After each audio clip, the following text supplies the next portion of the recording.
Je veľmi veľa druhov a odrôd zeleného čaju. Zelený čaj popri čiernom patrí k najrozšírenejším čajom na svete. Pije sa v mnohých krajinách, pochádza z Číny, odkiaľ sa rozšíril neskôr do Japonska, Korei, do Indie a odtiaľ do celého sveta. Dnes aj v mnohých arabských a aj v našich krajinách ľudia poznajú zelený čaj, pijú ho.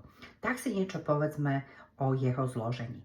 Obsahuje kofeín, obsahuje L-teanín, čo je vlastne tá látka, ktorá dáva chuť a má aj účinky, ktoré čaj má. To znamená, že nás povzbudzuje, stimuluje koncentráciu zelený čaj, ale nedráždi a neexcituje tak ako kofeín, lebo kofeín môže vyvolať nervozitu. L-teanín nevyvoláva nervozitu. Kedy je ideálne piť zelený čaj? No do obeda medzi 9 a 11 a po obede medzi 1 a 3. Do obeda v podstate by sme zelený čaj mali piť až po raňajkách, nie na lačno. Tiež by sme nemali ho piť neskoro po 14. 15. hodine, lebo môže potom ovplyvniť kvalitu nášho spánku, lebo stále môžeme byť ešte bdeli. Zelený čaj má účinok na mierne znižovanie tlaku, zdôrazňujem slovíčko mierne. Nenahrádza liečbu tabletami, je to ako keby len taká malá podporná liečba, takže má pozitívny vplyv na cievy a znižuje mierne tlak, ale naozaj len malým množstvom a nie je žiaduce, aby sme pili hektolitre alebo litre toho čaju naozaj, lebo môžeme si vyvolať potom skôr zažívacie a iné problémy. Pomáha tiež spaľovaniu tukov. A ako som hovorila, pomáha zlepšovať našu koncentráciu, sústredenosť, preto do obeda medzi tou 9 a 11 je to ideálne, či už pracujete, alebo sa potrebujete učiť a sústrediť na niečo, na prácu.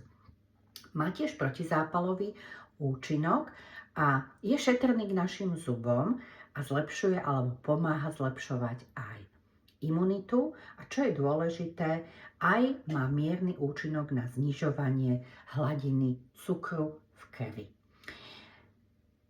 Vravela som, že je veľmi veľa druhov zeleného čaju a samozrejme sú aj rôzne varianty. Napríklad v Maroku pridávajú do neho na konci varenia aj metu.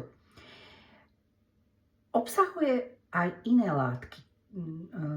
Zelený čaj obsahuje teda nielen kofeín a L-teanín, ale aj stopové množstvo vitamínu C, B, E a obsahuje draslík, ale obsahuje aj vitamín K. A preto, ak beriete lieky na znižovanie alebo teda na riedenie krvi, napríklad varfarín, tak môže zelený čaj ovplyvniť vlastne hladinu toho lieku a preto nemusí byť to riedenie tak účinné, ako ste nastavení. Ďalej môže negatívne ovplyvňovať lieky ako sedatíva, lebo samozrejme on má povzbudzujúci účinok. Sedatíva majú stlmy, takže tam sa môže negovať ten účinok.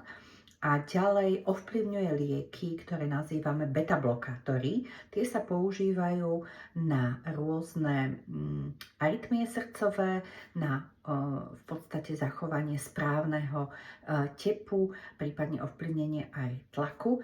Preto ak berete metoprolol, betalog a tieto lieky, nemali by ste veľa toho čaju piť, len troška. A teraz, koľko toho čaju v podstate je vhodné? 1 až 2 šálky denne, neprekračovať 3, zdraví ľudia. Tehotné môžu maximálne 1 malú šálku zeleného čaju, ale ako som vravela, po jedle, pretože môže to spôsobiť nevoľnosť. Takže toľko o zelenom čaji a ja ešte pridávam niečo o tom, ako v Maroku pijú a pripravujú tradičný zelený čaj. Dobré ráno.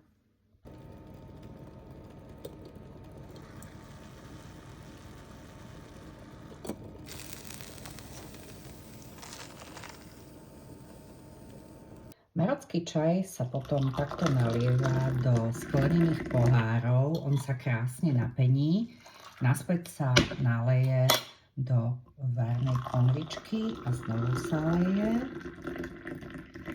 A prelieva sa tak viackrát, lebo samozrejme ľudia kedysi na púšti nemali lyžičky, aby si zamiešali čaj a zároveň pri tomto prelievaní sa nielen čaj rozmieša a rozpustí, ale aj sa čaj prirodzene ochladí, kým ho začnete piť.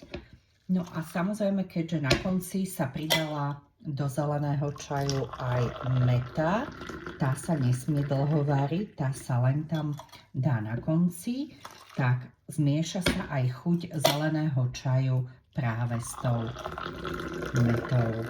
A náš výborný marocký čaj je hotový. Takže na zdravie.